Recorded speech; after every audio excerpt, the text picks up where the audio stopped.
এই ঘটনাটি পুরোপুরি কাল্পনিক এবং এই ঘটনার সাথে বাস্তবের কোনো সম্পর্ক নেই।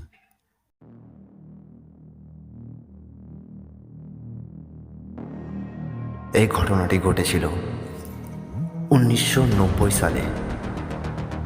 দুটি গ্যাংস্টার এবং তাদের মর্মান্তিক মৃত্যুর ঘটনা, এবং তার সাথে জুড়ে রয়েছে একটি মাস্টার মাইন্ড।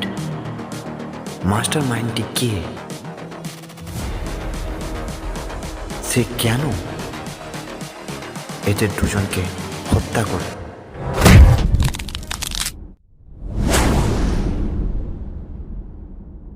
এই পকেটের ভিতরে আছে জকের ধন।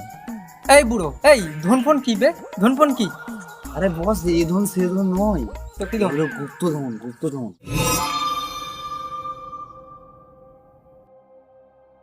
গুপ্তধন কোথায় আছে?